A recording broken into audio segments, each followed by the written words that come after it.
Supreme court ने गृह मंत्रालय द्वारा तय प्रवासी मजदूरों की परिभाषा में दखल देने से इनकार किया है।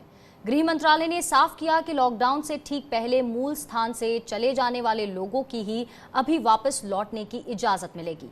वे लोग इसके दायरे में नहीं आएंगे जो पहले से कामकाज के चलते अपने मूल स्थान से दूर हैं। वहीं कांग्रेस नेता जयराम रमेश ने पलायन कर रहे मजदूरों को राशन सुनिश्चित करने की सुप्रीम कोर्ट से मांग की थी। कोर्ट में केंद्र सरकार ने मांग पर ध्यान देने का भरोसा दिया, जिसके बाद जयराम रमेश ने ये याचिका वापस ली। प्रवासी मजदूरों को लेकर दायर अलग अलग याचिकाओं पर आज सुनवाई हुई। कुछ याचिका को सुप्रीम कोर्ट ने निपटारा कर दिया तो कुछ याचिका पर सुनवाई के दौरान केंद्र सरकार की ओर से आश्वासन के बाद याचिकाकर्ता ने अपनी याचिका को वापस ले लिया। ऐसे ही एक याचिका थी कांग्रेस के वरिष्ठ नेता जयराम रमेश की ओर से दायर की गई थी, जिसमें कहा गया था कि जो प्रवासी मजदूर अपने पैतृक गांव पहुंच जा रहे हैं उन्हें राशन की सुविधा मुहैया कराई जाए, क्योंकि हो सकता है कि वहां का उनके पास राशन कार्ड न हो। तो सरकार की तरफ से कहा गया कि सरकार हर संभव प्रयास करेगी उन्हें राशन मुहैया कराने के लिए। उसके बाद जयराम रमेश ने अपनी याचिका को वापस ले लिया। वहीं दूसरी याचिका में प्रवासियों को सुरक्षित उनके गांव पहुंचाने और साथ ही भोजन की व्यवस्था करने की मांग की गई थी। कोर्ट ने कहा केंद्र सरकार और राज्य सरकारें इस चीज को देख रही है और कोर्ट ने इस याचिका का भी निपटारा कर दिया।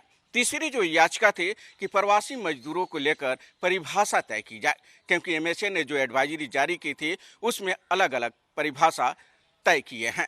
कोर्ट ने कहा हम इस सरकार के फैसले में दखल नहीं दे सकते हैं। कैमरा पर्सन विजेंद्र के साथ गोपाल कृष्ण, स्वराज एक्सप्रेस, दिल्ली।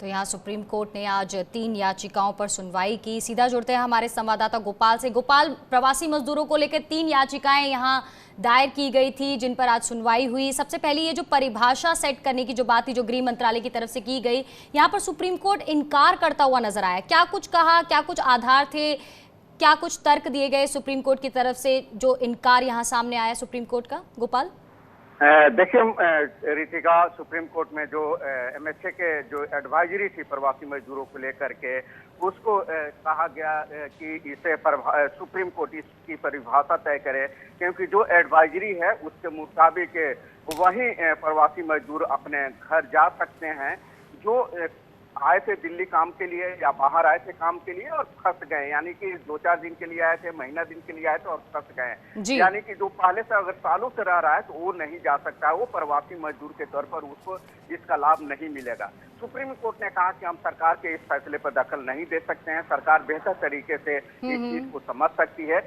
इसलिए हम इस पर दखल नहीं देंगे।